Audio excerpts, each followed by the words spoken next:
Another random project at a random time. This is the Molduga, a majestic creature, much like a sea animal, but it lives on land. Yeah, that's the one.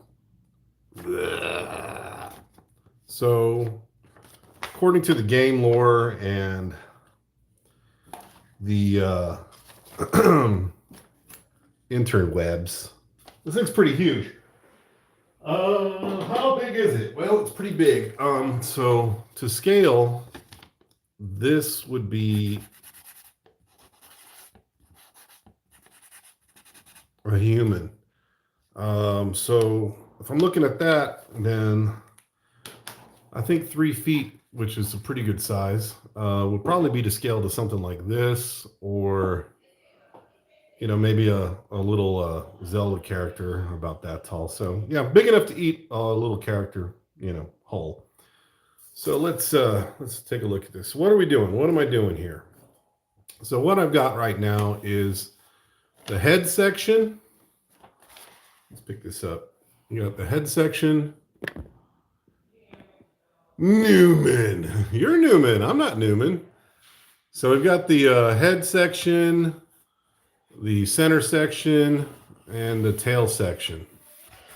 So right now I'm just kind of, fleshing out the larger pieces, building the sort of subframe for it, with which there's going to be a belly area here, and that sort of hard shell kind of head plate it's got, which is this piece right here. This kind of spoon section of its lower jaw is kind of this area right here. So that's kind of like the whole base of the head's going to be right about there. I mean, it's pretty bulbous looking creature. If you go online, go to YouTube or Google, just search Molduga. You'll probably find this image along with dozens of others and lots of videos of people showing off how this thing flies out of the sand and tries to gobble them up. So yeah, that's what I'm working on. Gonna be 3 feet long. Should be fun. As big as any good trophy fish, right? So yeah, nothing super exciting. Just a lot of trying to, build out a little frame for it so that it's got some strength. I didn't build this cut these holes in here to make it lighter. That's actually so I can reach in here after I've covered it up to make sure I've got access to glue things. When this is all said and done, and I mentioned this in the previous video, that when I started this thing, one of I think a couple of videos, that I'm going to seal this off. So the mouth will be open, but the entirety of the body will be completely sealed off from the mouth. And the reason for that is I don't want my little nephew to get his toys like lost inside it, and then someone has to go through and try to fish them out. And I'm certainly not going to cut open its belly like a fillet to get his toys out. So I'm looking ahead and sealing off that section, and he'll just have to pretend it's in their mouth or whatever. But yeah, it's going to have all the features of the real thing other than that. So I'm just going to do the top section. I'm not going to do anything with the bottom of it, that cross section of the big fat belly you see here, until this is all kind of covered up, and then I'll flip it around and start working on that. What I remember too is, hey, what's up, Kujin? This one's gonna have that tri-fin Mercedes wishbone kind of tail, so kind of like that F4 Phantom I talked about that last time. So you've got the large fin that's going to be coming out here. And then I was going to probably either cut these or heat them up and bend them down so that I've got that kind of that angle. This stuff, once you heat it, it's pretty malleable, and then you can cool it off and it'll stay in that location. I'll probably put some kind of support there to kind of make it thinner. I mean, to force it into that position, but I'm not too worried about it right now. So yeah, I think we're good with this part. I can probably start putting some sheets. I'm going to put another little frame here. I'd like this to be sturdy enough to where, because eventually it's going to get covered, kind of like I did here with that foam clay. That's how I'm going to do all the details and give it that sort of animal fleshy look. So I want to make sure that this is strong enough to support that. So I'm not going to have a bunch of open areas like this. It can't. It's going to be kind of flexible because it's big. I don't want my nephew injuring himself or anyone else using it as a bat. I build these things when I make them for him, that particular nephew, to be safe to play with and extremely durable. And if you're interested in other stuff I've made for him, you can go look. And he likes Legend of Zelda Breath of the Wild, that video game. He loves that thing. So that's the stuff I build him.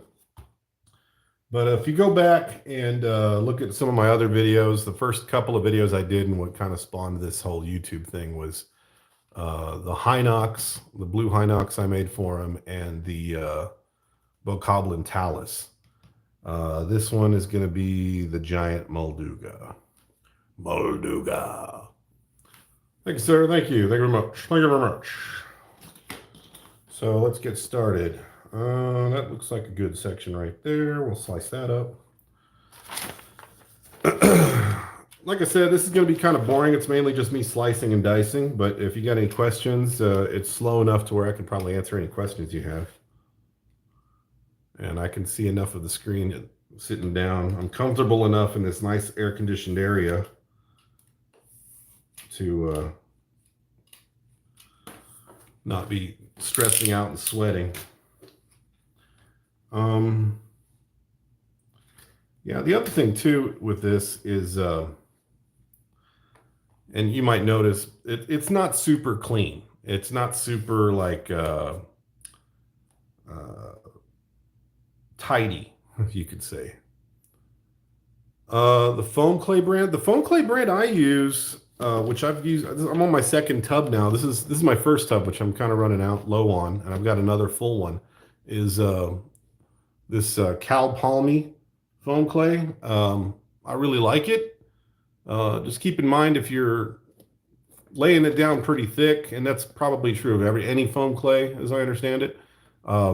Even after 24 hours, the surface will be dry. But if it's any thicker than maybe quarter inch, half an inch, it's going to be very gooey on the inside. I don't want to waste any to experiment with that, but that's been my experience. Looks like I'm going to probably need to get some more glue. This is my second tub of glue. So I can't lay claim to have invented this process, but because I just don't know. I don't know who invented it. I know that a lot of cosplayers have used this stuff, but at least to my knowledge, I can safely say that I am the first person that has decided to use this as a means to make sculpture for like large figures. Because believe me, I've looked online when I was first trying to decide how I wanted to build these things, and at that time, and I think that's still the case now, no one else is doing it. So hey, you're seeing something totally unique. So maybe one of you guys will, like the way I'm doing this and decide you want to try it too, and then you can tell them, well, how did you learn to do that? I saw this guy named Bots the Beast do it on YouTube. And he told me everything I need to know. But yeah, I mean, there's lots. If you go and look for like cosplay or foam clay, two really good places that I like, two YouTubers that I really like that have used it, that I've seen, who I would consider kind of experts on it, would be Kamui Cosplay and SKS Props. SKS Props, he's got his own line of EVA foam, and I think he even has his own line of foam clay, probably. EVA. Oh yeah, this part, the EVA foam. So yeah, what I do, the way I build these, is I make a skeleton basically out of the EVA foam. And I wouldn't, a skeleton I'm using kind of loosely. I always say substructure because that's basically what it is, or a subframe. I'm building out, kind of like I did with this guy, I'm building out a whole uh, little block. I kind of block out the basic shape of what I'm going to work on with the EVA foam because it's pretty strong and it's super light. And then when I want to do something that's more organic looking, that I want to put a little more detail in, I'll go back over it with the EVA foam clay. And then what you end up is with a very organic and puffy looking thing that this stuff is very solid. I mean, once tomorrow I'll get into this guy. I'm gonna have an actual scheduled video to work on him. So if you want to see more of this, you can take a look at that. But right now I'm just gonna work on this little fella. Where did I put that one? I was just gluing. Here it is. That feels like it's about ready. So the thing about this glue, and I've mentioned this in other videos, is you got to let it almost has to be completely dry. So it's going to feel like it's almost dry. So it's just barely tacky. And that's when you can actually attach it. And then once you've got it on there like that, it's not going anywhere. I mean, this is sealed for life.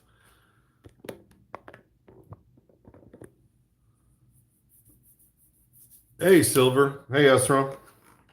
So, yeah, I was just laying claim to be the king of EVA and foam clay, like miniature monster figures, as far as I know.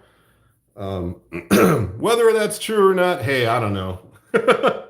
I'm guessing it is. Like I said, I haven't seen anybody else do it. Plenty of people use this stuff for other types of projects.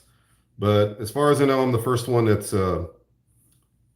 actually used it to like build a full figure. The video on there really isn't a video. The video on the Hinox isn't really a video in the sense that like it's, I filmed it. It was just a lot of photographs, like in process photographs. And those were compiled. I mean, I was taking them because I was sending them to my sister-in-law to give her updates.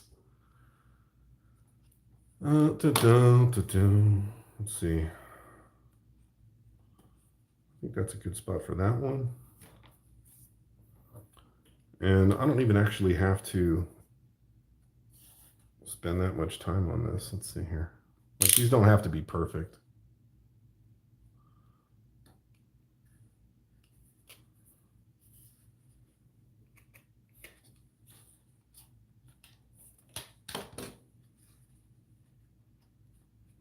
That's going to have a little curve, so that's good.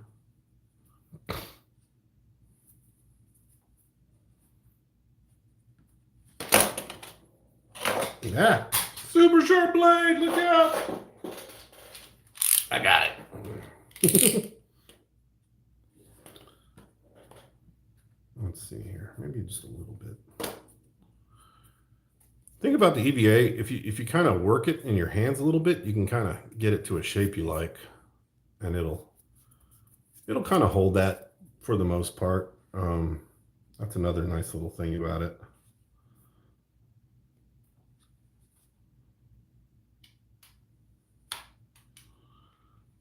Yeah, so like I said, I'm not really too concerned about this being super perfect.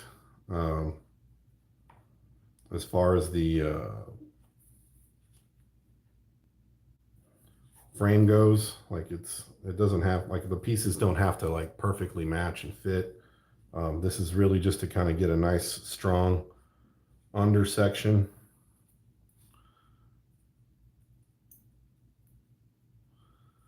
The only reason this is taking as long as it does is because it's just so damn big. I think if I really wanted to, and like say with this little guy, I could probably knock out something that size in a day. You might recall when I was working on that one, it was barely about an hour. So yeah, I mean, you could probably do a pretty good size monster, especially if you've been doing it a while and you got a little practice with this stuff. And I like, I really like this material so much. I've even considered using it as to make other stuff like robots and things, or like that BSD doll I did a video on. Hey, Tariki. So let's do that.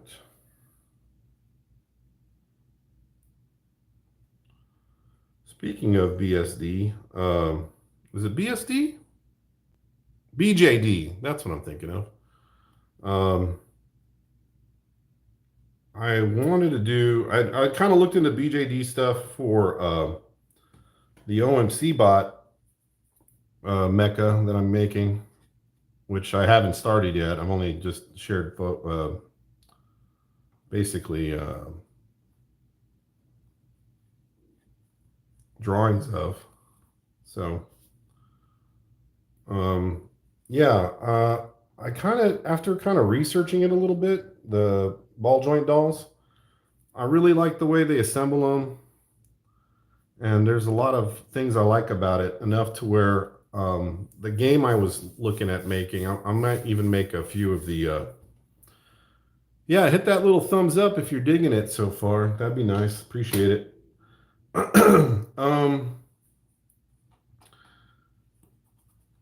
Yeah, I think I'll probably. I don't know. I'm still on the fence. So the game I'm making, just to kind of go over that while I'm putting this together, is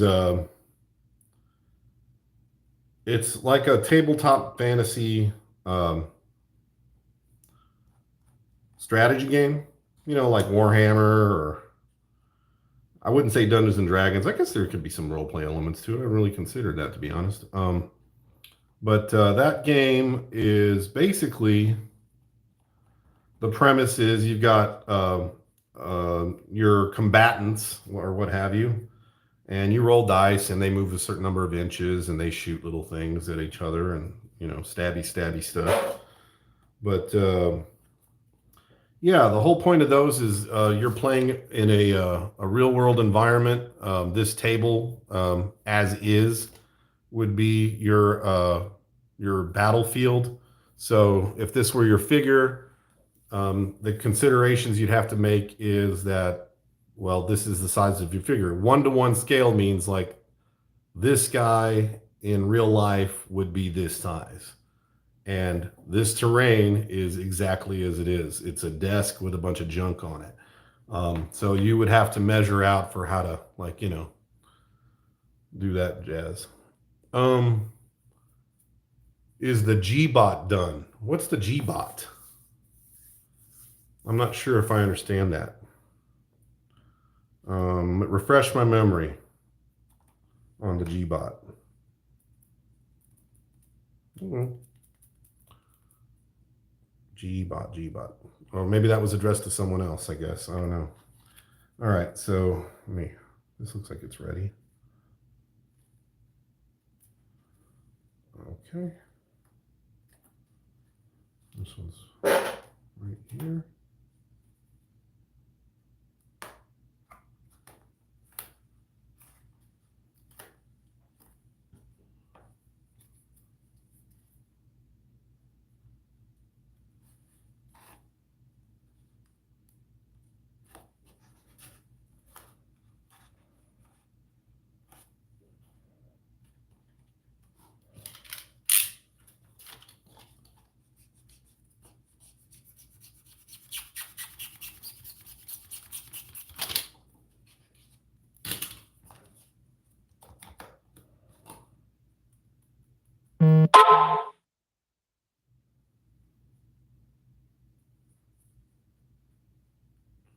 Do, do, do. So yeah, anyway, yeah, so the game I was working on, basically, since it's a game where you're playing in a real world environment, I thought it'd be cool if I made the actual figures into a sort of a model kit that was a BJD. And what I wanted to do, one of my concepts or my ideas is to place them in a EVA foam container. Is the G bot done? Challenge bot. Oh, the geisha bot. No, I'm still working on that.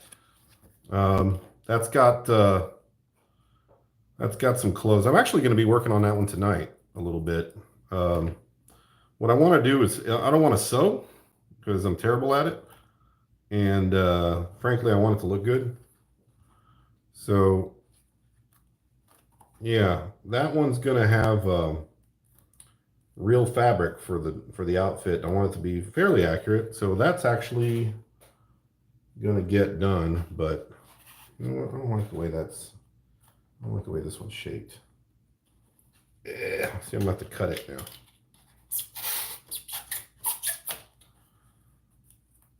I think right there.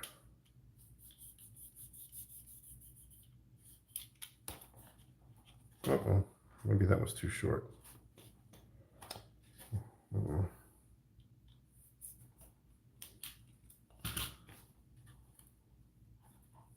Let's pull that off. We'll put that one over here.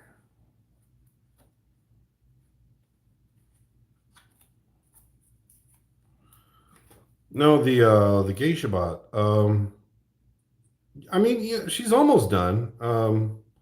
I just need to get her feet on, finish the dress, then do her face a little bit. I mean, she's just got lots of little details done. The hardest part is done, I would say. If I were just making it out of random pieces I found laying around, I probably could have finished it in about 45 minutes. And now, and not that I'm regretting it, but I thought, you know, I want to spend some time on that one, make it look nice. So you should feel honored, Silver. I'm really taking my time. Yeah, yeah, the geisha. So that's what I'm talking about. If it's going to take some time because I wanted to take time on it rather than just slap it together. All the robots I built up till that point, I probably didn't spend more than 45 minutes on. Not counting paint. Paint was like another half hour. So yeah, the geisha bot I wanted to be special, you know, show off some of my actual skills. I don't think the bots, the junk bots, are a really good showcase for my actual skill. That reminds me of what Sarah said earlier when I was sculpting this little guy. Oh, I don't know if she saw the how far I got with him, but so he's not done yet either. He feels like it's actually hardening up already. It's still a little. I can feel it's a little bit soft and tacky, but not squishy. So I'm not done with him. I'll be working on him some more. But I was sculpting him, and she was like, "Oh, you actually have some talent." I was like, "Oh God, like really?" So yeah, it's like yeah, I can do other stuff. I was like, "Oh, that's nice." Um, let's see here.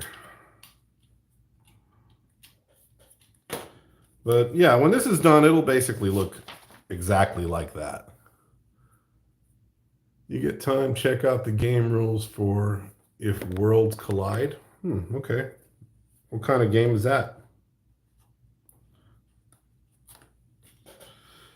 I know there have been other games for um, like a real world one-to-one scale environment. Um, there was a fairy meet. There was one about miniature aliens. Um, I looked up some games recently, and I came across another one with it's like a one. I think it's supposed to be one-to-one scale where they have like more fairies of some kind living in a haunted mansion. I forget what the name of it is. Probably like Fairy House or some. You know, I'm sure it's a nice game, but um, yeah, you know, just like there's lots of games that are in that 28 millimeter scale, and you know, Napoleonics and all that jazz. So let's wait for that to get tacky. Start building up something here. Actually, probably a good idea to build one there.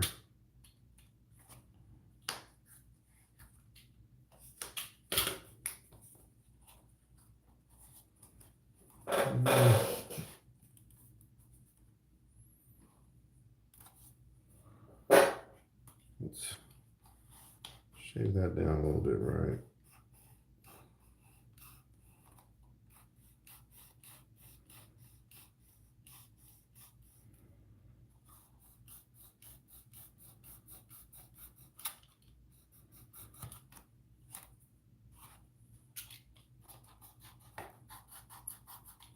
Looks like this one's a little wiggly.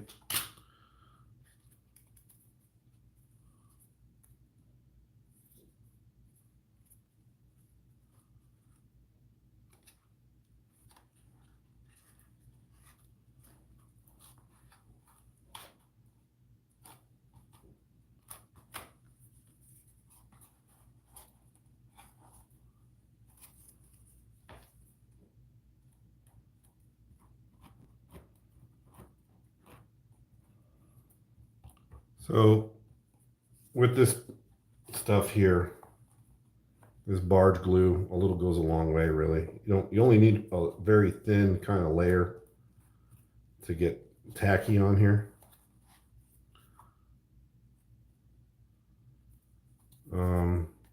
Which I don't know. I think if I'm being honest, I probably could get away with just doing a paintbrush application. Maybe they should. I think they have a thing where you have like a tub and a little paintbrush. But yeah, leave that there for a second to get tacky and dry. There we go. So let's see. He's got these crazy little tiny arms and these little fat legs. He doesn't have any kind of like fins. It's like Muddy the Mud Skipper kind of, it's just a weird monster. Let me see if I can angle this out, get some of this stuff out of the way a little bit, so I can push this over this way.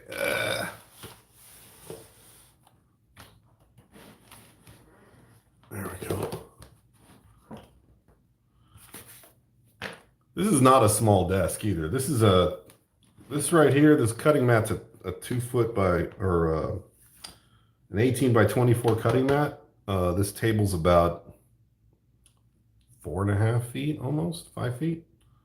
4 feet, maybe a little wider. But yeah, this thing is just, it's ridiculous. It's so big. Let me see. How do I want to do this? I want the head to be out, but I want it to be able to, so this is going to be the lower lip. I'm going to have to build it up at an angle. How am I going to do that? How am I going to do it? As I've got pictures of this, I should have gotten a photo of it where its mouth is open. This is what I'm going to this is what I'm kind of going for.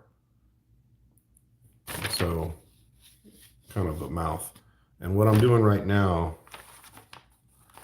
is, where did my Sharpie go? There we go. Sorry, SRAM, I didn't catch that. Let me go back to the video. Let me rewind. There we go.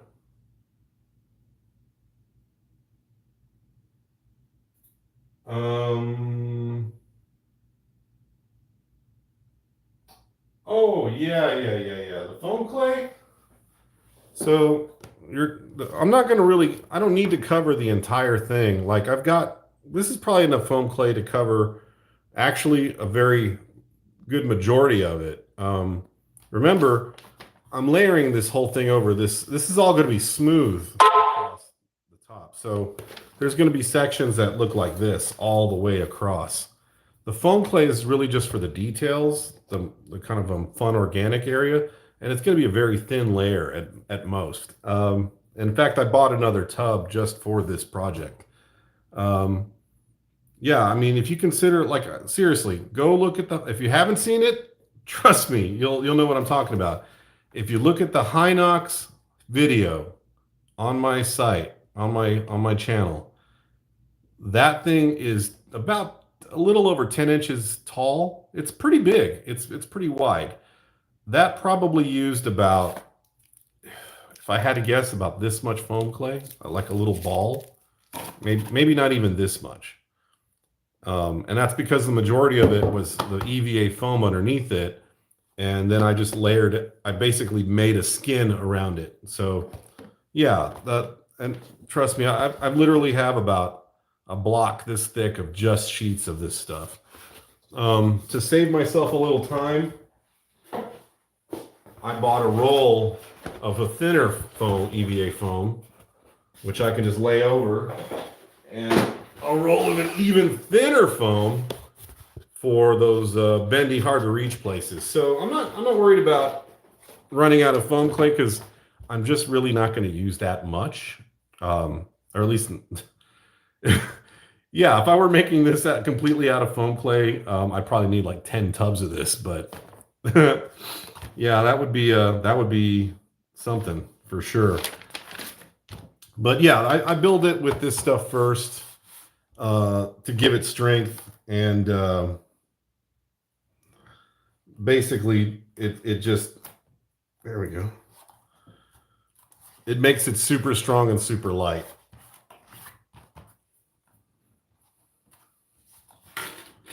So this sort of cage I've got going on here, that's going to be covered with that thinner foam. I'm just making it. I'm trying to make the frame dense enough so that it doesn't push through. Like if my nephew's manhandling it too much, he doesn't puncture it.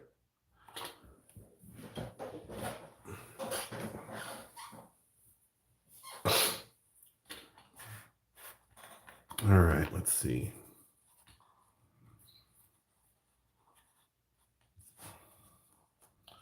We can actually,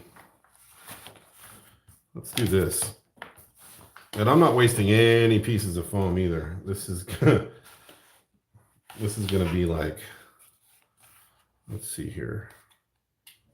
We can go ahead and cut some of this stuff off.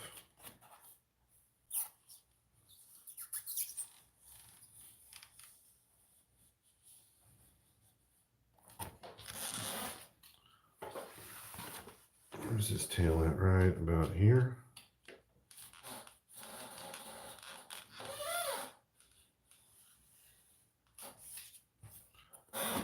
All right.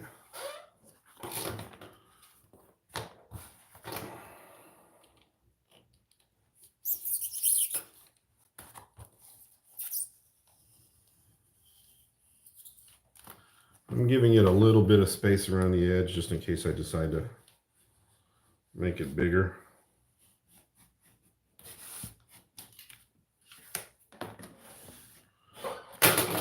All right, there's your, it's an ass ship. You got a little bit of a butt hump here. That's all right. So basically stuff like this where I've got this little hump. I mean, it's an organic creature. Whatever. If I decide I don't like that, I'll just fill it with, like you said, more foam clay or something else, I'll wedge another little piece of foam in there, even it out. This is just the kind of beginning stages where this thing is just gonna, and I've got till roughly October, December, whenever I decide to give it to him. So if I want to give it to him as a Christmas present, yeah, I got time. Got time. Let me see the chat real quick in case I missed anybody's questions. War game tabletop and make your own army. Oh, that's cool. So yeah, well, the way the game I'm making is set up is I've got a preset number of about 9 races.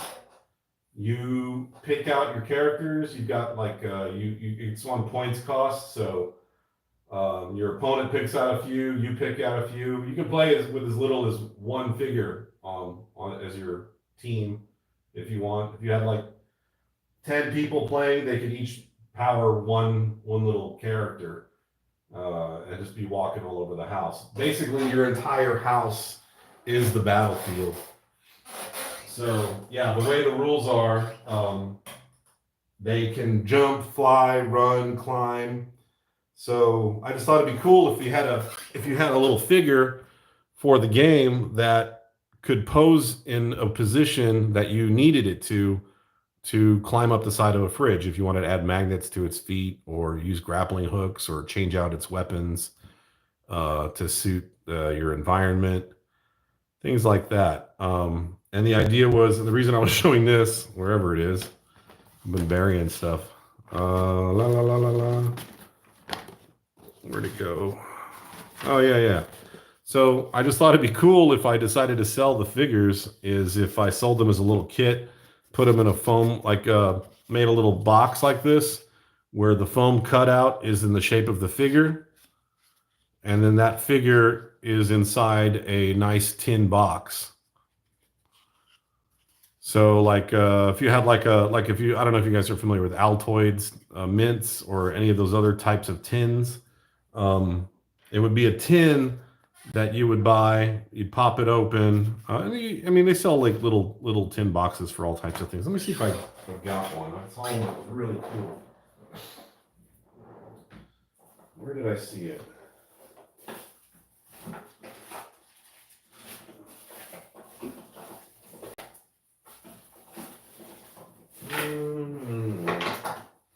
Sorry, I'm getting sidetracked. I do this a lot, you know.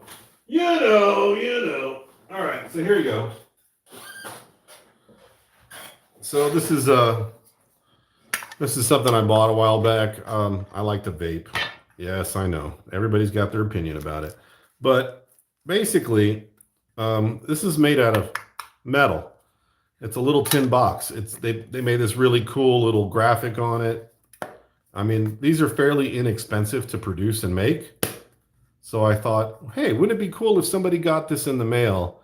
Or if you wanted to play a game on the fly with your friend and you just put this in your pocket and walked over to your friend's house and said, hey, let's start a game. And then, you know, you took it out of your pocket, your figure's in there, you pop them out, you give them whatever weapons that are in your little container. It'd be a little bit bigger box, but maybe a little, well, it's a good thickness still.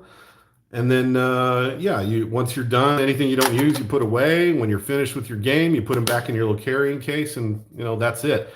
And instead of having about 1,000,000 figures all over your house, you just have little stacks of these tins with the character that you're going to use for that day. So yeah, there you go.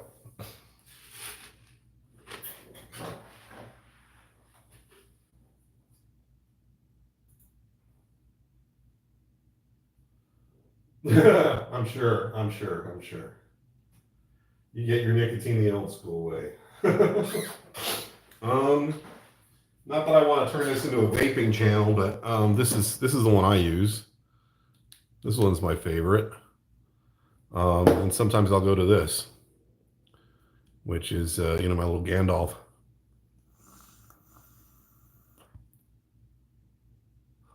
But I like to use it for effects or miniatures. Walking through the mist. Or and sometimes impromptu wind tunnels.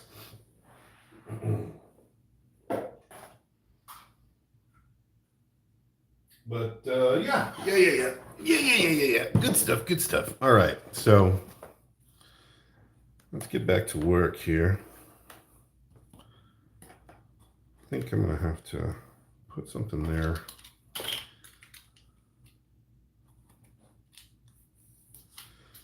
And this is a little more time consuming to do it this way. I was going to just use sheets to overlap, but I'm not going to say I'm cheap, but I am a little bit frugal and I don't like to waste stuff. So, and now I'm rethinking this, thinking like, well, this is kind of a wasted, you know, anyway. But what I'm trying to do is, instead of covering it with thick, big sheets, I'm using these, I made a frame, like a corset, I guess, to overlap stuff on.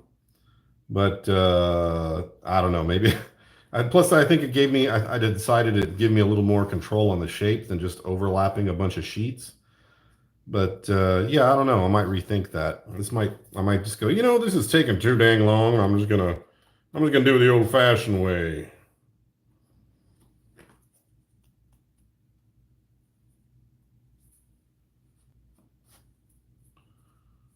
Doop doop doo. You know what? I don't want to do that. Actually, let's put one of these pieces over there.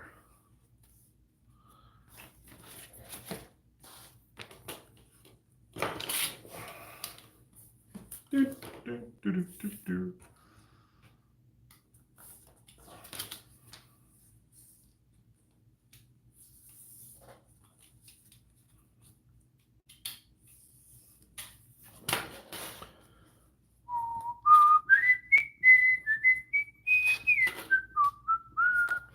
Yes, I love Prokofiev.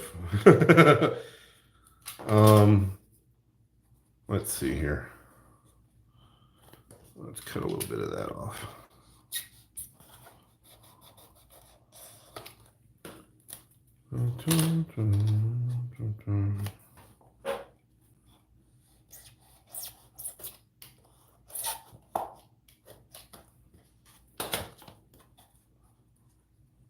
That'll work.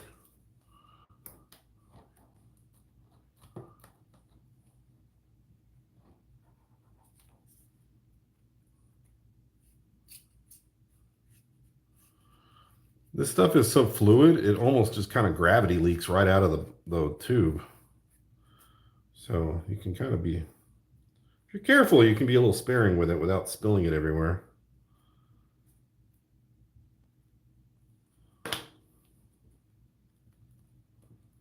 Make sure it gets where it needs to go.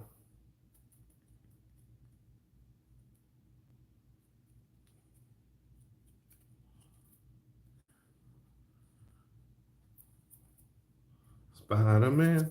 Just like lots of webs everywhere. Looks like we lost some folks.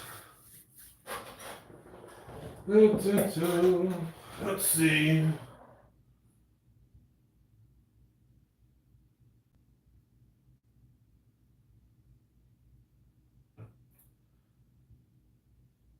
Let's see what I did there. Oh yeah.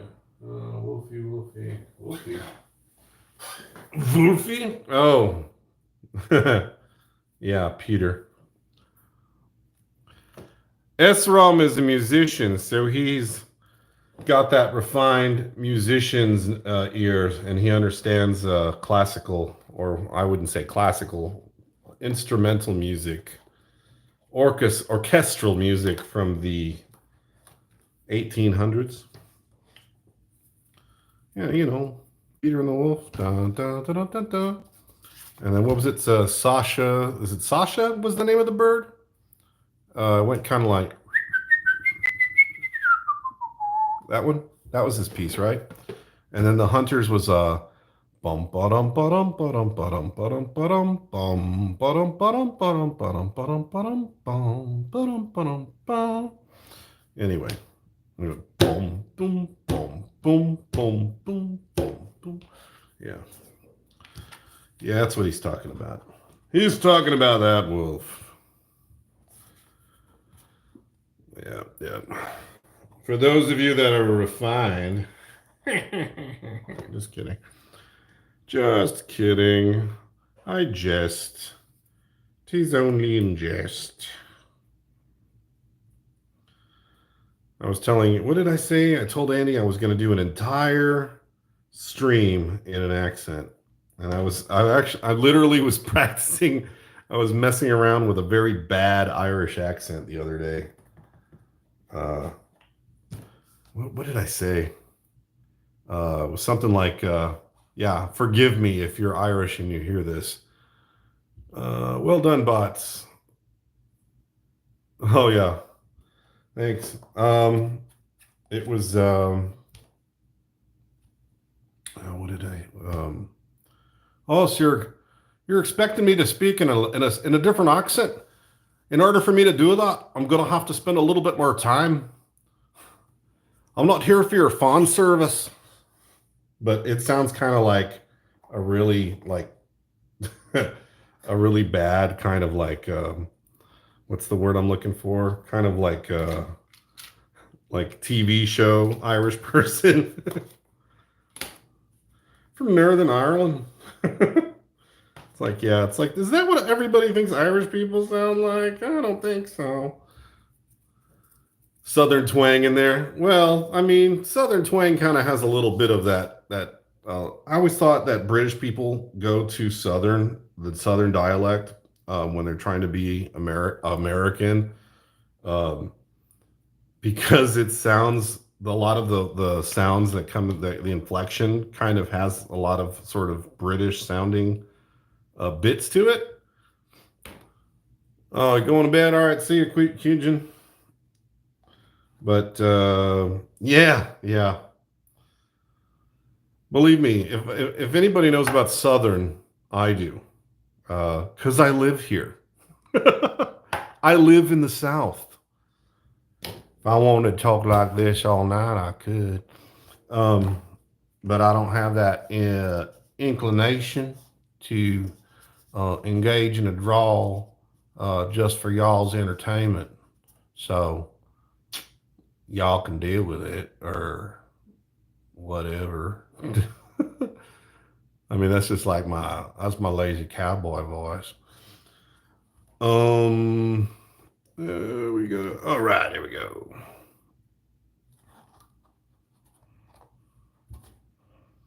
I don't think you guys have ever heard me speak Spanish. I bet you. Any Spanish speakers out there? Anyone that can say, "Yeah, that's the real deal. He's speaking to Spanish."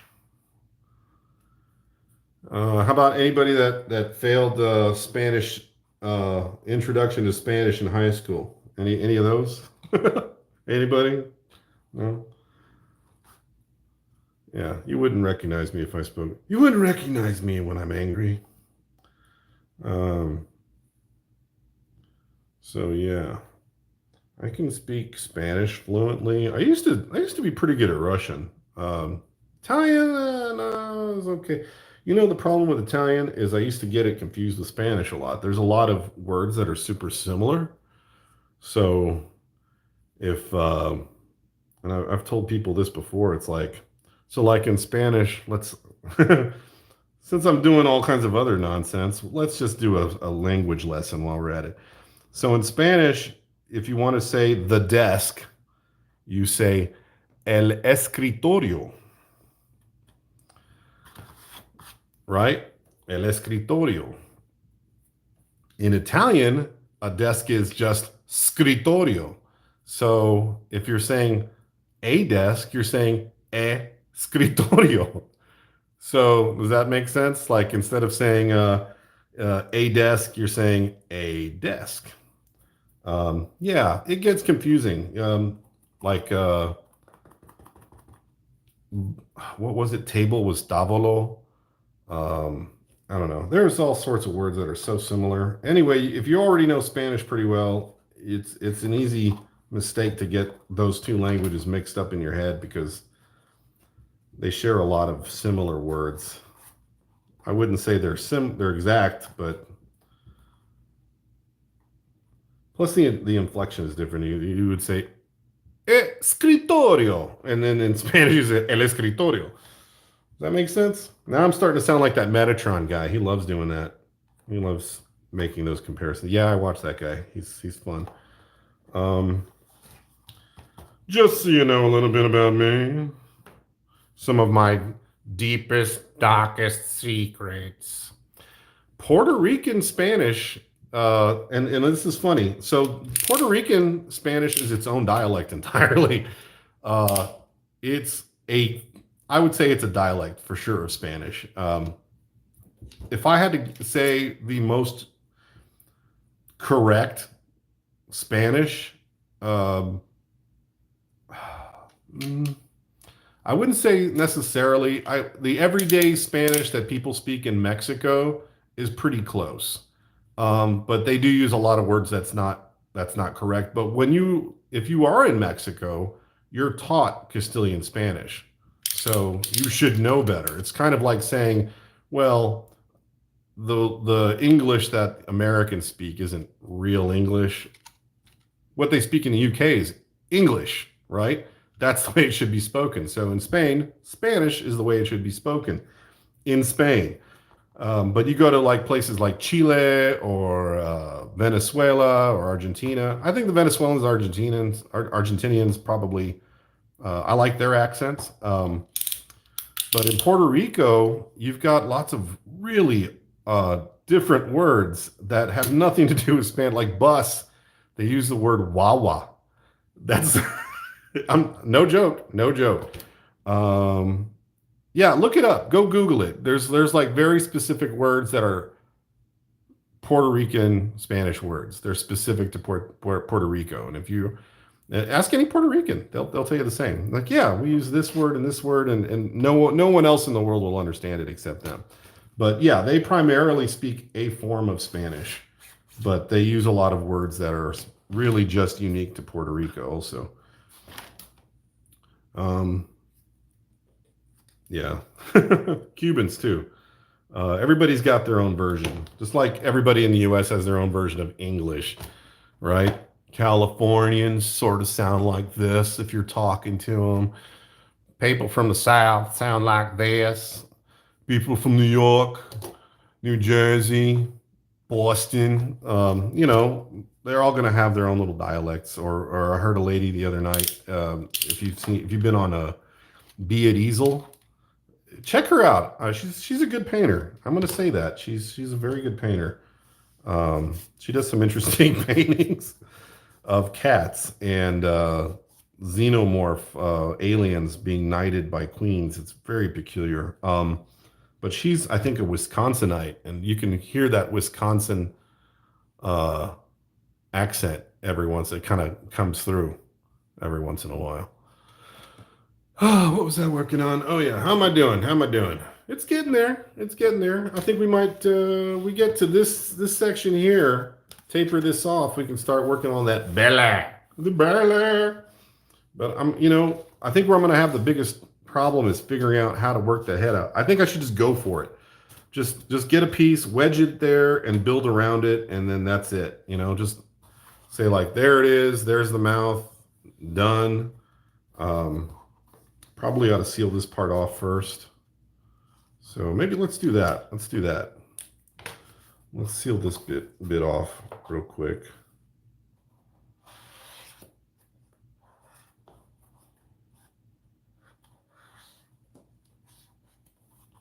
Yeah. Yeah, that's the way you do it. Money for nothing, chicks for free. All right.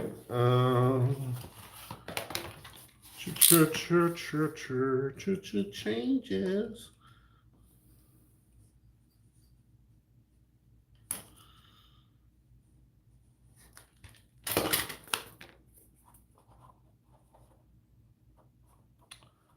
Good enough, says I. Good enough for government work. Uh-oh. We're down to 2 people. I must have offended somebody. It wouldn't be the first time. I tend to do that. I'm a little bit offensive. I'm very opinionated. I'm just kidding. I'm sure they didn't leave because I offended them. I'm sure it had something to do with scheduling and time and whatnot. Or maybe they just decided to lurk. Maybe the loved ones in their lives came into the room and were like, "What are you watching?" And I'm like, "I'm not watching anything. It's just a guy making stuff out of foam." It's like, "You're a liar. You're cheating on me with some video person." No, I swear it's not true. I'm going to my mother's. I don't know who these people are I'm talking about. They don't represent anyone I know, but I don't know, just sound like something fun to do. Let's see. You can do this too. If you do this, it'll accelerate the glue, and it also looks very, very strange to people who walk into the room. You're just shaking your hand around like, "Oh my God. Whew. Oh my God. Oh, I declare the air in here is very sultry and thick, like walking through a rice pudding." All right, I think No, almost. Pretty good. All right, let's do that. Um, I'm taking the cuckoo up a notch today. Maybe it's the glue. Wait, gotta get the other one.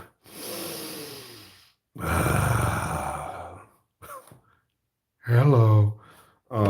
No. This is supposed to be odorless. I mean, not that I would know. I can't really smell anything. It says all porpoises, danger flammable, blah blah blah. Convenient, leather, glass. Here it is. Same great results. Uh, new. Oh, was it? Trillion free formula. Odor free. It's supposed to say. I guess. I don't know. It's probably Canadian. I don't know. All right. All right. We've blocked off the tunnel. The tunnel of death. Look, see? Blocked off. Blocked off. Nothing can get in. No toys, no hands. Nothing. Okay. I think we can probably let's stretch a little piece all the way across this stuff right here. I think we're good with that.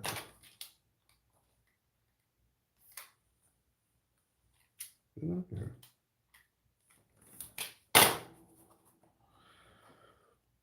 So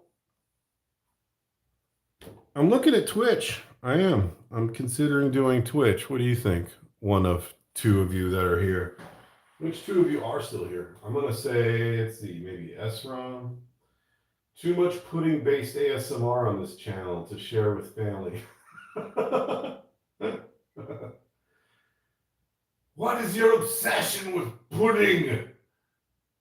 You know, you can't eat your meat until you've had your pudding. Just let you know. You took French? Ah, bonjour. Bon, I should say bon nuit. It is the evening, no. Bon nuit, mademoiselle. Je m'appelle Bots to Beast. Tout va bien aujourd'hui. How about that? My butchered French. Yes, you see, Mr. Bots, he is a man of the world, a man of culture. He understands the needs of the many and the struggles of the few. Or whatever, something. I don't know what I'm saying. Don't listen to me. I'm just making stuff up as I go along. He is a man of the people. I am a man of the people. Is that Charlton Heston? Charlton Heston. These 10 commandments. Damn you, you damn dirty apes. Too much is you that said feet could be made out of pudding. Prove me wrong. That's what I say. Prove me wrong, sir. I don't think that's what I said. I think you're misquoting me. I think you're taking my quote out of context, like some kind of biased reporter from one of those reporting places that report things of stuff. Let's put a little bit of this right there. Oh, you know what? I am a fairly decent whistler. You know which one I like? We can play whistling, name that tune. Let's see how good SROM is at picking. I'm going to rely very heavily on my whistling ability. If I had a keyboard, another little known fact about me, I studied many musical instruments as a child. I was, I wouldn't say studied as much as forced to participate in for, and no joke. What was it? What did I? It was trombone was one. They said I had trombone lips. I don't know. For those of you who know about trombones, you can piece that together. Accordion, that was a joy, especially since I had to borrow one from. I was very, very small, and I had to borrow one from someone who was very much larger than me. So that was interesting. Guitar, that's what I really wanted to learn because I was like, oh, I want to play electric guitar. Never got to do it. I had to teach myself. I can do it left-handed or right-handed, believe it or not. Yeah, ambi. Piano was another one I had to learn. To this day, I have never made use of any of those skills, and I am terrible at all of them. So, what is that? However, and yes, I do have siblings. They got to get electric guitars and drums and all kinds of cool jazz, and they taught themselves. So, there you go. Life does funny things. However, I make giant fish out of foam. Yes, it's what I do. It's who I am now. The foamy fish man. So I know SROM is going to now run with the foamy fish man phrase and say, I'm the foamy fish man next time he sees me. But maybe that was my plan. Maybe that was my plan. I was just trying to distract you from pudding feet and move you on into the heights of foamy fish. I used a Jedi mind trick. So confident am I in this Jedi mind trick that I shared with you the basis of the trick. That's right. I'm not only a member, I am the president. That makes no sense, but that's okay. Oh, yeah. So what we're going to do, musical name that tune with whistling. You're sick with the pudding? Thank you. Yeah. Good.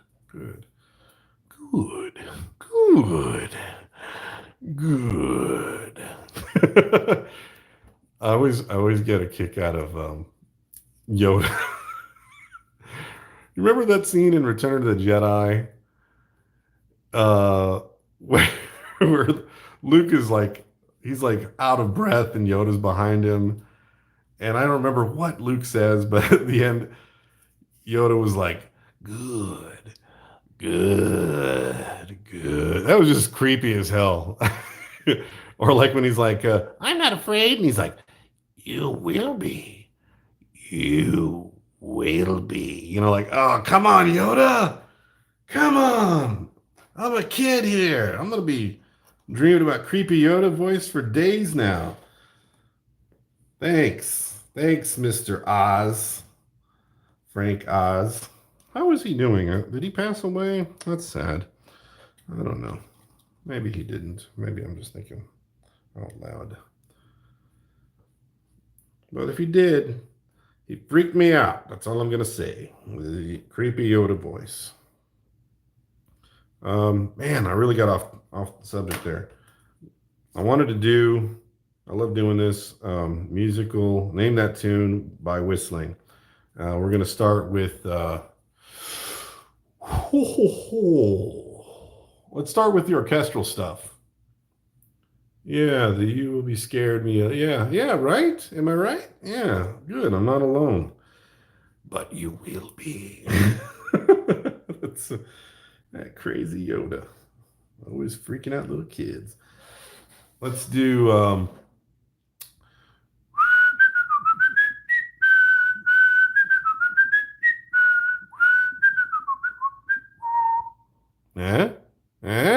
What's that from?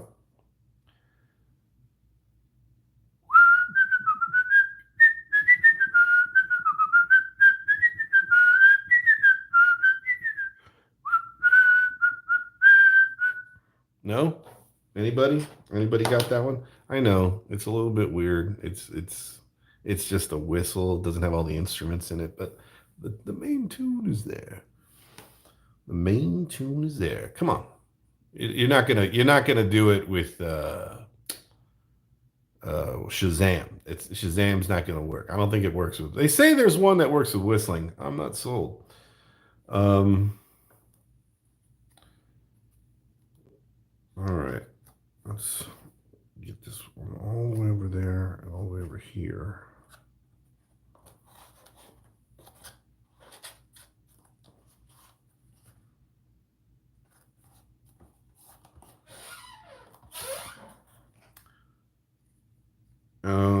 All right, I'll continue that one. It was like, oh man, I'm gonna feel like I've eaten saltine crackers. I just can't whistle. You know the Tom and Jerry cartoon I'm talking about.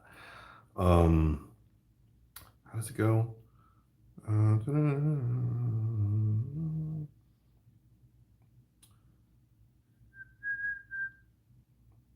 don't remember it now. Anyway, you're not doing it. How about um, no. You've driven me to smoke on video. All right. So how do you think this is coming along? Do you see my vision now? Are you getting it? Are you getting it? Do you think it's gonna work? Are you anxious to see the finished product? See, I'm gonna build the belly out now. The belly of the beast. Tell me, I haven't always wanted to say that.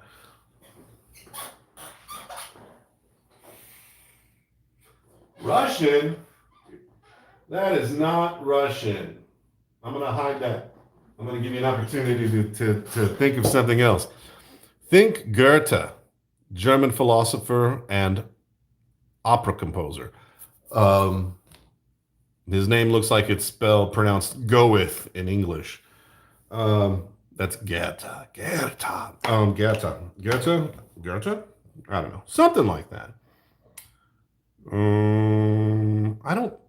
Well, he didn't. He wasn't the one that composed it, but he did use it in something. There's your hint. There's your hint.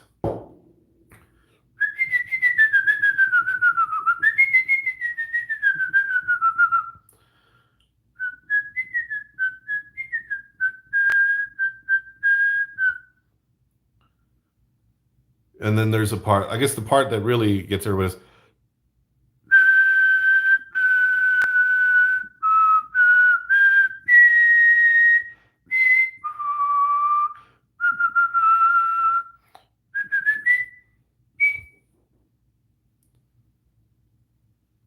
really? This one?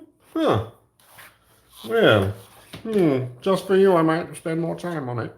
Um, let's see. It is going to be pretty big. It is pretty massive. I mean, it's the biggest one I've made so far. I will say that.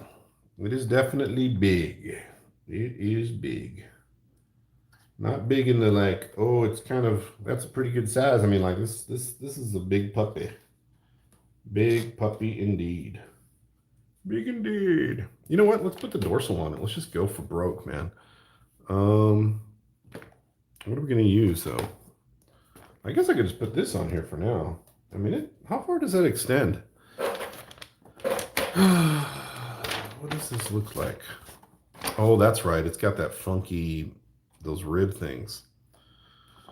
Is it just me, or do you like think of the song "I want my baby back, baby back, baby back, baby back, baby back ribs"? No, anybody? No, the ribs, the lamb. You think lamb chops?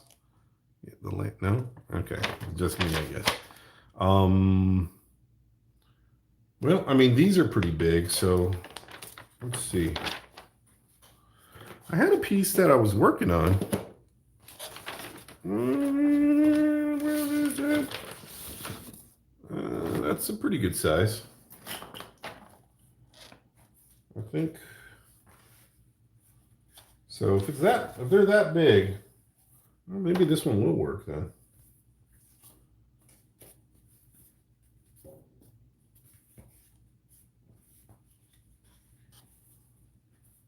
Yeah, I guess we could use this one. Just to get, again, look how strong this stuff is. I mean, and that took a little force. It took a little force. A little bit, little bit, little bit, little bit. Maybe it was this one.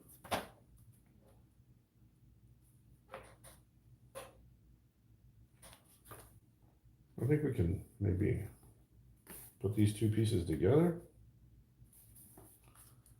It's kind of a funky shape. It's sort of, it goes up and then this way. So the back end of it is kind of like it's like a little spearhead with little rib fingers coming out. So I really don't need much more than this for now. And we can build up around it. Okay, let's do that. Where is my cutting utensil? There it is. Um,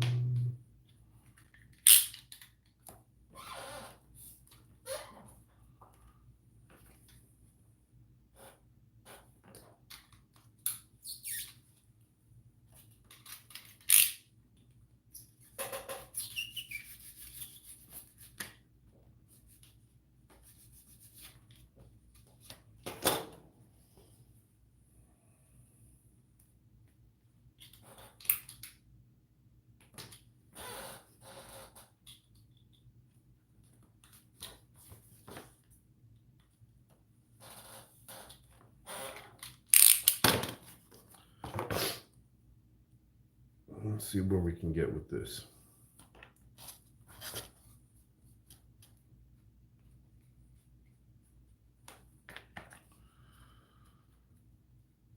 Yeah, as they say, flattery will get you everywhere with me.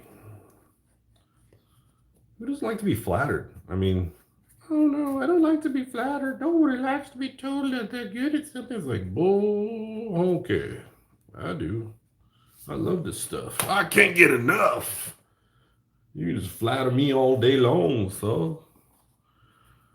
The sheer mendacity of that statement is just beyond my reconnoitering.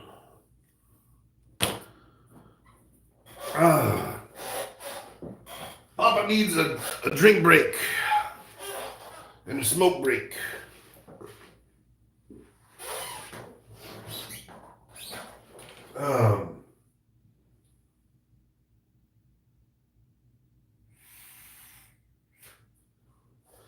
Well, let me ask you, Ezra, since you're here, what is you and three other people? Oh, well, was four, now it's three. It's so weird. People drop in and out. They just lurk. They lurk. They lurk. They do not know what they behold. They cannot comprehend it. Hey, what's up, Mr. Mike? Mr. Soares? Was it Soares? Soares? I don't want to say your name wrong. We are building a beast of unimaginable scale.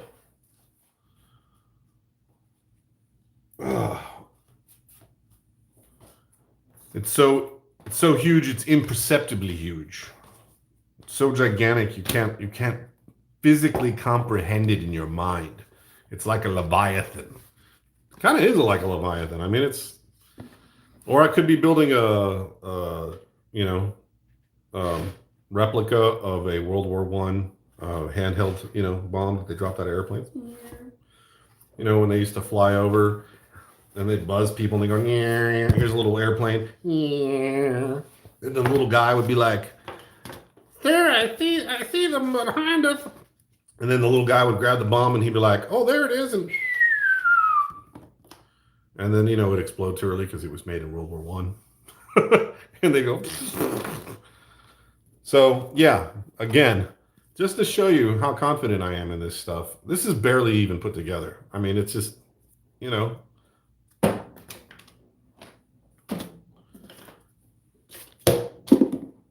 can hear me. This is actually kind of fun. It looks crazy on camera. So yeah, this stuff is great. If you want to make something for a kid, you want it to last, their abuse, it's pretty cool. I caught my nephew not so long ago. And this is on that big blue one I made. He was pulling on the arms. I was like, hey, hold on, take it easy now. I was trying to explain to his 6-year-old mind that you're in possession of the only version of that creature. That figure doesn't exist anywhere else in the world. You have the only one. Once you break it, it's gone forever. And his face just kind of got like real confused and real serious, like, oh my God, like I gave him a museum piece. But I mean, it's true though. It's true. I mean, like, if somebody makes something for you by hand, this is actually getting pretty strong. I was like leaning on it a minute ago. I was like, hey, this is working out. This is doing the job. So, yeah. I guess if you're on and you're looking and this is your first time, I'm not the kind and genteel individual that so many other YouTubers are. I'm a little bit rough around the edges, but I will stop and identify myself. Not by name. No, no, no, no, no, no. Yeah. So I go by Bots to Beast because I make everything from robots to monsters. And you're on my channel, and I'm working on the Legend of Zelda Breath of the Wild Molduga, which is a giant monster that eats people in the desert. That's what I'm building. This is what I'm making. He's going to look like this. And if you watch earlier videos, you'll see when I actually drew this all by myself without the aid of computers, I might add. Yes, there was a time in ages past when people did things without the aid of a machine. They called it manual, from the Latin for hand, man, or is it Monet? I don't know. Maybe that was a painter. I didn't anticipate this. I can't slide it. You know what I can do though? I can move the camera. Yes, and myself, and just do it that way. And move that over there. So let's see. So the tricky part was I was going to make the mouth. This was going to be the lower part of the mouth. It's going to bend down into the belly or near the belly, and it's going to kind of sweep this way. So if you see this, carefully drawn document that was clearly done with care and precision, not just scratched on with a Sharpie, you can see that the plan is to have the mouth gaping open as if to entice people to enter it, so that, when people are playing with this toy, hey, look at this. That's pretty cool. So, yeah, it's going to be like that. I'm going to have a big fat belly, little tiny arms, big fat head. So I think the idea is I'm just gonna start assembling stuff around where I want the head to be and go from there. So let's do that.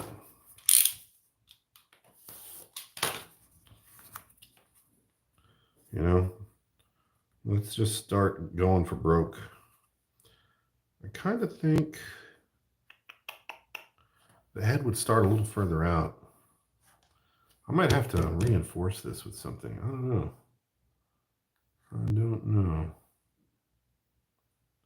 Well, let's go that route.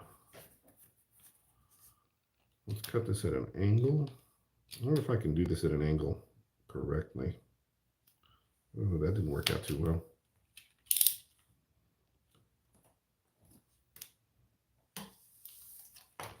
Did I do it? Kind of. Close enough. That's my favorite thing to do, is just get it close enough.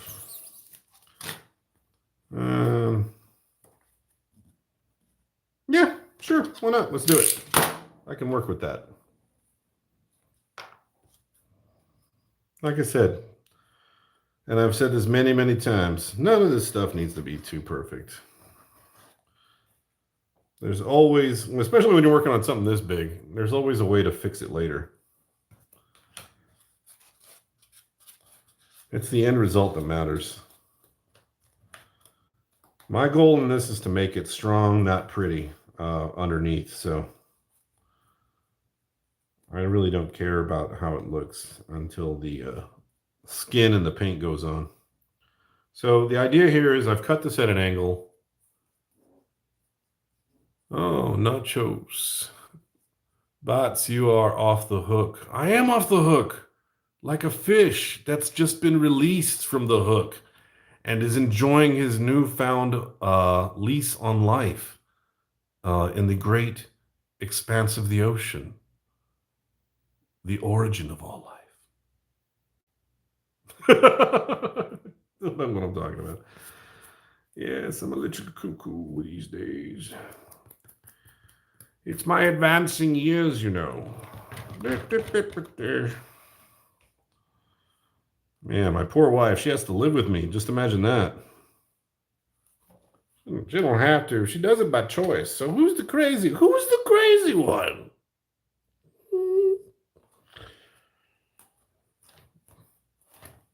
I'll let you postulate that.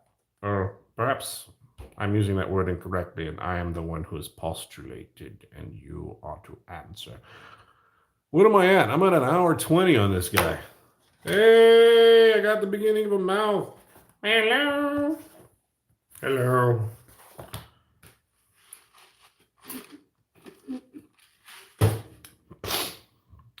Sean, I don't know if you caught this guy. I'll be doing him tomorrow from 12 to 2 Central. So, yeah. But today we're working on what I just found out was SRAM's most anticipated project, the Grand Molduga. I did not know that. Had I known that, SRAM, I probably would have paid more time and attention to this one. You know, because people that watch me are important to me. They are. I could just be telling you that, though. Hey, we got another person on. Who is it? Who's there? Who's there?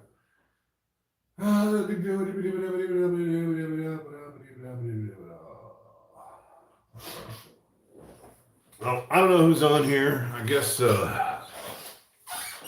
if you'd like to introduce yourself, you may. I'm not going to harass you if you don't. It's fine. You can just look on in silence. Eat your popsicle stick or whatever it is, your TV dinner. Drink your drink. I'm drinking a little drinking myself. It's just tea. It's just tea. Oh, but man, I should put some whiskey in it. Let me tell you. I could use one right now. I could use a beer. I'm gonna probably pop a beer. Yeah. So let's take a beer break. Just gonna bring a beer over here. A beer over here. We'll let you look at some more pictures. Look, see, there's one with the mouth open. That's what I'm going for, guys and gals. That's what I'm going for. So let's get zoom out and really get a look at this thing. So here's what we're going for, and here's what we got.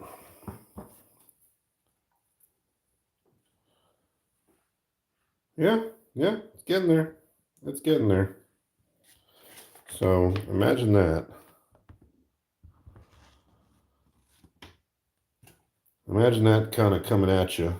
You know what's funny is this thing will float. You could put this in the water when it's done, and some fool will think it's a fish and try to hit it with a baseball bat. I guarantee you. I guarantee you. All right, I'll be right back.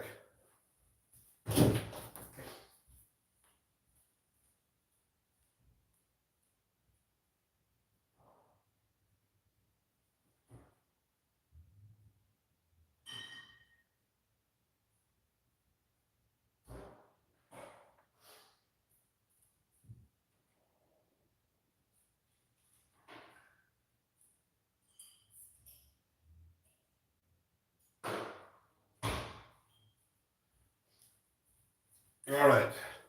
I got my booze. I got my bottle cap. Those of you who are astute and beer drinkers or from Texas will probably recognize what this is. You have some drawing chops. Oh, no. No. I do not take credit for this, if that's what you're referring to. I did not draw anything on this page. These are just digital scans from the Legend of Zelda art book that I printed out and I'm using for reference. I do agree with you. I am very good at drawing, but I did not draw those. Could I have drawn those? That should be the question. Do you think me capable of such artwork? Yeah, I could. I could probably draw that. I could could probably draw that. Well, let me ask you, Mark. Have you have you ever have I ever shared with you the book of? No, I'm just kidding. It's not a religious thing. I don't know if I ever showed you this. So these are some drawings I did. There's a little live stream I do every once in a while. Maybe you might catch it sometime of some imaginary creatures that I make. So yeah, you have to catch that one. It's called. I think I just titled it the Travel Guide. I got lots of pages to fill, and it's just basically a jam session of drawings specific to this sort of made-up medieval fantasy world. It's kind of like a bestiary or a traveler's guidebook on how to avoid stuff that will eat and or kill you while you're traveling from town to town. You know, the good stuff.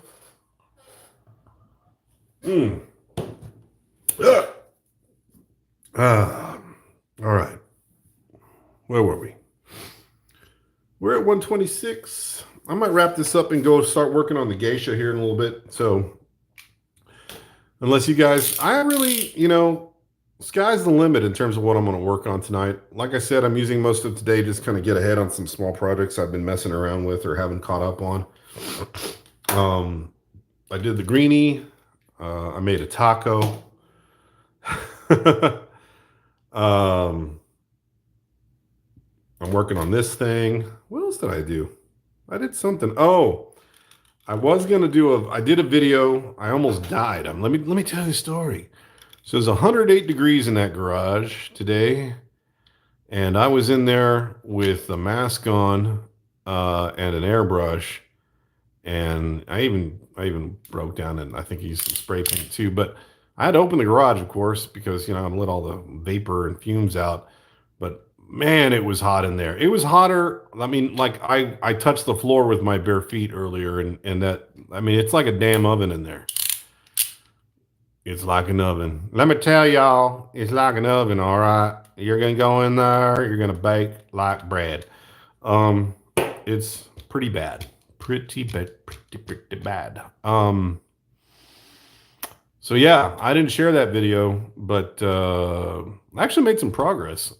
It's just me, basically. I'm going to share with you what happened. So my wife's got this lamp. Like you care. You're like, I don't really care about lamps, mister. So it's a sort of modern lamp that has like a lampshade inside a lampshade like this. And there's like a little thing like this. And the bulb sits like inside it. And then there's like a big long thing like this, right? So basically, this other lampshade is sort of recessed into it, and she wants me to paint it black and then pewter. Basically, she wants it pewter. She didn't care about the process. But this one is attached with these little metal rods. So I had to grind through these roughly 4mm metal rods with my Dremel to cut them all. Like here's the rod. I had to Dremel through them, separate them, take this thing out, and then paint them separately. And then I'm reassembling them. I think I shared one video where maybe I talk about it in that one. I'm reassembling them with something called a rod coupler. And basically what it amounts to is a thick cylinder that's got screws on either end. And no, this isn't like some process that you're supposed to follow for this. I just invented this idea. I had this crazy idea that if I could separate these, I could have two lamps that I suddenly have made it modular. And what that would allow me to do is paint both pieces and then reassemble them with these couplers. Well, it turns out, and I knew this was going to happen, they don't make couplers in the type that I liked in exactly 4mm. They make them in 5 and 5, like 5 from one end to the other, or 3 to 3.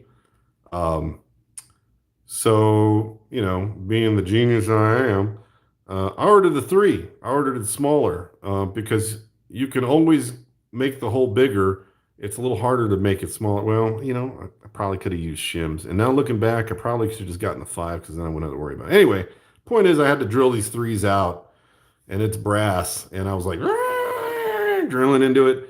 And shards of brass, filings were flying toward my face, like just like as scary as this looks. Pretend my fingers are shards of brass. I know it's like 3D. It's like, oh, I'm scared. Stop it, mister. But yeah. So yeah, just to give you an idea, that was my plan. So I had 2 videos on this. I spent about probably 2 or 3 hours in that stupid garage.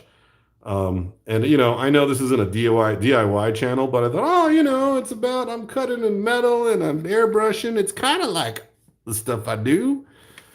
But yeah, I made the decision not to show it because it's all about the monsters. Am I right? So anyway, sorry to have wasted your time. I think we're kind of, you know what? I like you guys. I like you folks. You're sticking around. There's at least 3 of you. Frankly, I'd probably do this for nobody, but I like you. You and you and you and you. All right, there's only 3 of you, but maybe there's another one lurking around that might see this later and they'd be like, hey, is he pointing at me? That's right. So you never know. You never know. You got to account for these things. Let's do this right here.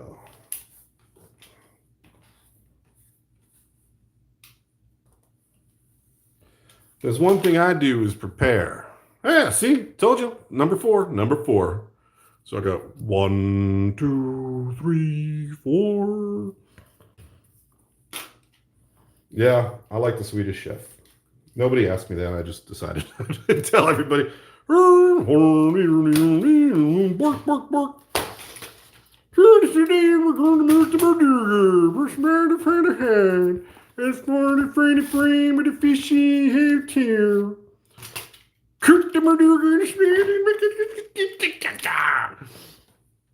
there was just something so dark about the Swedish Chef. And it appealed to my dark sensibilities. This is cool. Swedish Chef is a cool cat, man. It's a cool cat. Can't deny it. I don't know anybody out there who doesn't like the Swedish Chef. If you do not introduce yourself. There is no need. You needn't share your distaste or disdain for the Swedish Chef.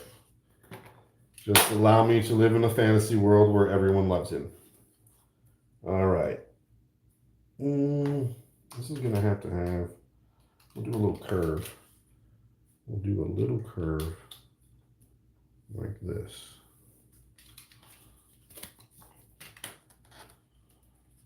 Damn, it's like I planned it. All right. Maybe a little dugout or something there. I can probably go this way.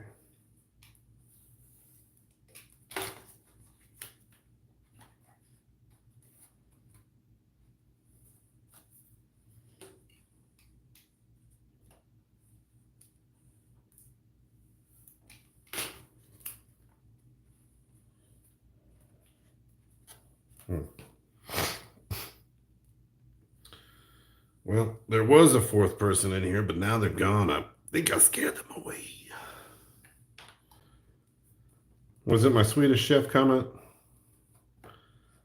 Could have been. Maybe they were, they had an incident with a Swedish person who also cooked. And they were kidnapped by this Swede. An angry Swede. Maybe they don't like Swedish people. I don't know. Or people with pronounced labial, and that's not a bad word. It just means mouth-like, or lip-like, really. Facial hair. Yeah.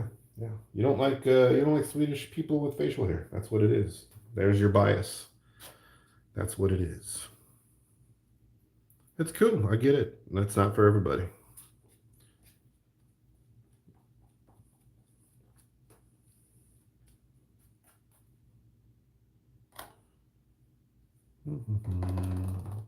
For luck.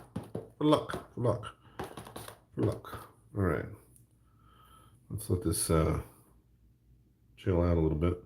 Hey, come on. Oh, look, it's like magic. All right.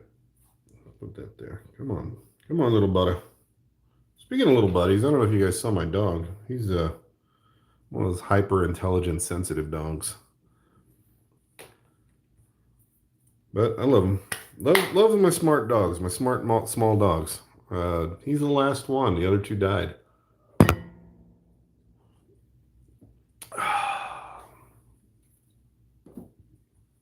So let's check the chat out, shall we? Let me chip chat with you guys. Let me see. This will freak you out.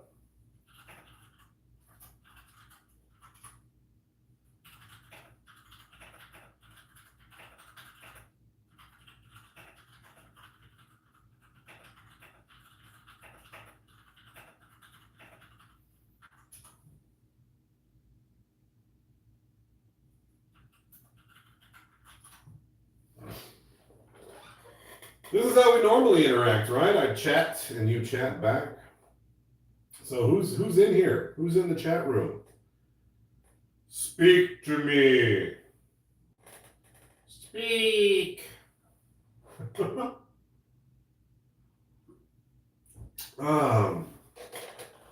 Mark, if you're still there, I don't know. What kind of oh, the field book. Good question. I'm sorry I missed that. Probably next weekend. Probably next Sunday. I'll bring it up. I know it's just one of those things I don't do all the time. But it is fun to do. I'm just terrible at planning it out for some reason. But I do like doing the live streams. Maybe that's, and I think that's kind of why I'm looking at Twitch right now, because it's just live streams. So yeah. Words. These are the words I have to say. The words, but I mean it's a word technically, right? And for anybody watching this later, I'm not just randomly saying weird things. I'm talking to people who are in the chat room. I'm not crazy. Bum ba dum bum ba dum ba dum ba bum bum ba dum ba bum ba dum bum ba dum ba dum ba bum bum ba dum ba dum ba dum dum. I'm not crazy. You're the one that's crazy. Institutionalized. Anybody? No.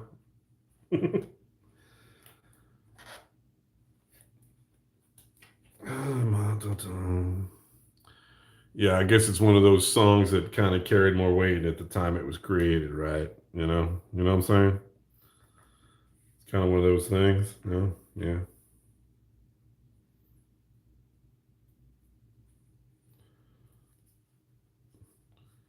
So I was just sitting here making my Molduga, and somebody came up and they were like, dude, when are you going to make the field book? And I was like, I don't want to make the field book, okay? And they were like, but dude, I really want to see the field book. And I was like, no, man, I don't want to do the field book, okay? They're like, come on. It's like, are you crazy? It's like, I'm not crazy. It's like, all I wanted was a Pepsi. Yeah, that was my parody version. I'm not saying I'm not doing the field book. Someone will know what I'm talking about someday. There'll be someone who will be like, that guy, he knows, dude. He knows that song.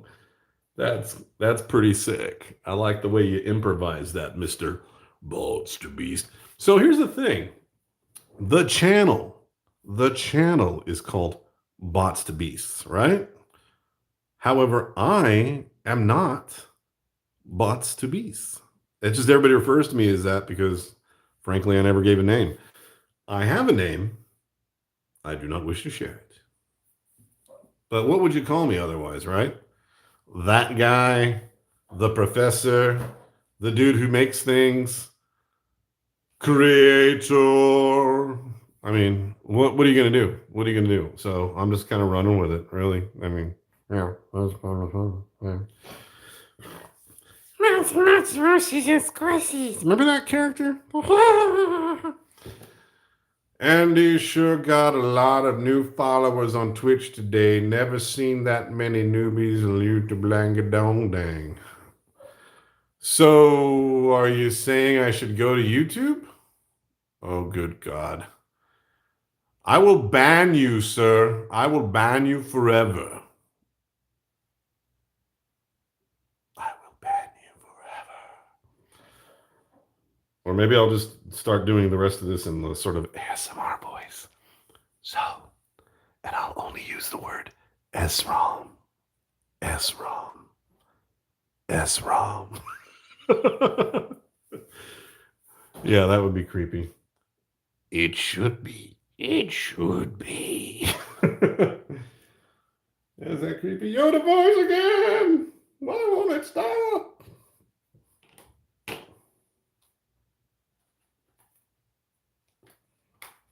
Mommy, Daddy, don't touch it. It's evil. Everybody remember Time Bandits?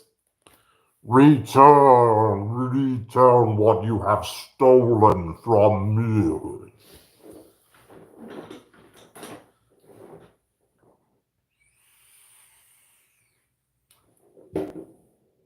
Return.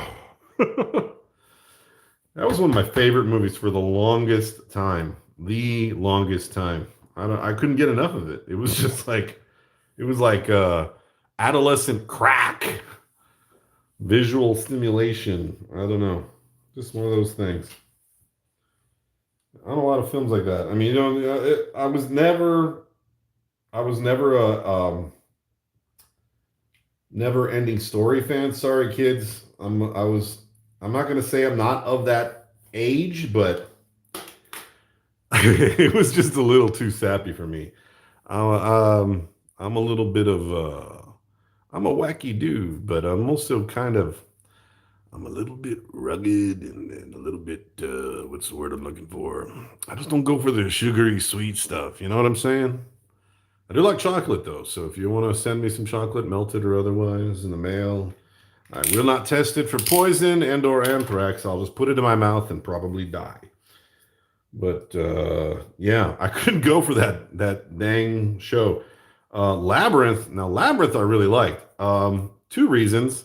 One, it was Jim Henson's, and the puppetry and the characters were really wacky and weird. And Henson had at that time a kind of like weird little bit of darkness to it. And two, Jennifer Connelly. Man. There's only a few Hollywood gals that I had massive crushes on when I was a kid, and Jennifer Connelly. I just say Connelly. Who cares, man? It's not like I got a chance in Baruni with that girl. So, plus I'm married. But yeah, Jennifer Connelly was like a major early adolescent crush. Um, if you guys are like unfamiliar with her work, please. Her early work is some of the best. Uh, yeah. So there's Jennifer Connelly and Phoebe Cates. Phoebe Cates. I'm still angry with her for marrying Klein, but that's okay. That's okay. It's all right. I got over it. I was like, no, why? I don't know who else. I don't know if there's a whole lot after that. I think those are my big ones. At least in the early days. The early days. Let's see here. I'm putting on some glue.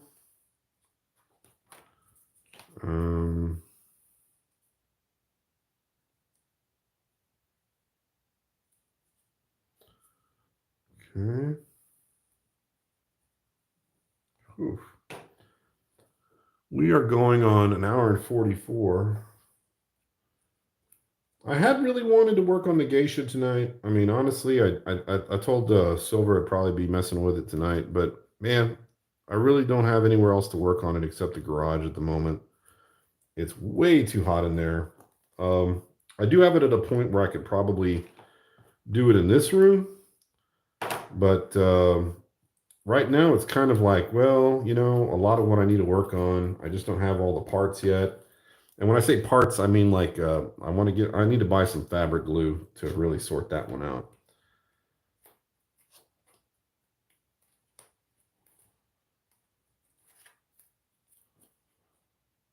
I should have waited on this right here, but that's okay.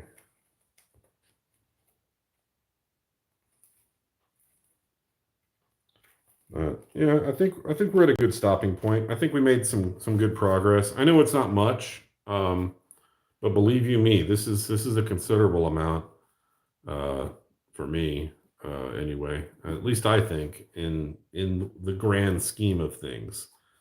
So we're gonna call it quits there. I have to finish this. I mean, I do. At some point, I have to finish it. I have to make it happen and be done with it before October, if not December. Um, the one I really have to concentrate on that I haven't even started yet, that I've done drawings of. Oh, sorry, my voice is getting a little nasally. I think it's the fumes. It's getting a little hot in here too. It's getting hot in here. Do you hate it when people sing that song? I think it's hilarious, but it kind of gets on my nerves when people do it. Where is where's my fan control? Oh, it's right there on the wall. Gotta do the remote for the fan and the light. Ooh, look at that. See? Did it? No? There we go. So anyway, yeah, as I was saying, I have to work on the OMC bot, the original mecha contest. I was looking at Dark Powers YouTube today, and he's already made pretty considerable progress on his.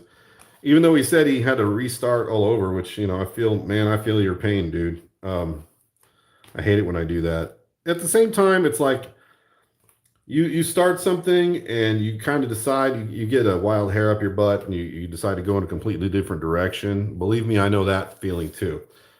But yeah, I mean, I'm still sticking with it. It's going to be a race bot. I keep the quotes. Stop doing air quotes. Stop it. You go. Bipolar hands. Or is that? Um, am I possibly? Are we? Am I? Are we schizophrenic? No, that's not the case. But yeah, I mean, it's still gonna be a racing bot. It's gonna be huge. I thought Molduga was on hold until OMC build was done. Yeah, well, yeah, no, I just decided, like I said, it's all about those wild hairs. I decided that I decided that I needed to start working on some projects, or at least get them to where they're in my brain and I'm reminded to work on them. And the two big ones today, I guess, were this. I mean, we kind of made some progress. So yeah, cool, cool, cool. That's cool. The Kiwi says that's cool. Um, yeah. So the next one is the OMC bot. I really have to be serious about that one. I might even use part of my. I'm taking a couple of weeks of vacation, so look forward to another vacation series of the. Here's our vacation to Hawaii. Here's a slide of us on the beach. Here's a slide of us eating a roasted pig. That kind of thing. No, it's not going to be Hawaii. I don't know where we're going. I think Grand Canyon. So, if you like the Grand Canyon, I don't know, maybe I'll share some of that with you. So that's my next trip video. But yeah, yeah, yeah. I dig the live stream stuff, so maybe you might see me on Twitch soon. Though not see me. It'll probably be like this kind of environment, but with more of a like, oh, if you see me painting and drawing, they do the thing with the doohickey. But yeah, you won't really be seeing me doing anything. Sorry, kids. I don't show my face. I'm saving that for when I get like a lot of stream people coming in and saying, "Oh my God, you're so great! Show us your face." we're on Patreon and giving you money. And I'm like, oh, you're too kind. Stop it. No more. No more. Okay, let me show you my face. Hearts emoji. Nothing like that. Anyway, yeah, I'm being excessively weird, even more than usual. So I'll let you guys go with that. We're at 150. We almost made it a full 2 hours on this one. And yeah, I want to catch up on some TV shows and stuff, and whatnot. Yeah, there you go. Thanks, guys, ladies, gentlemen, penguins.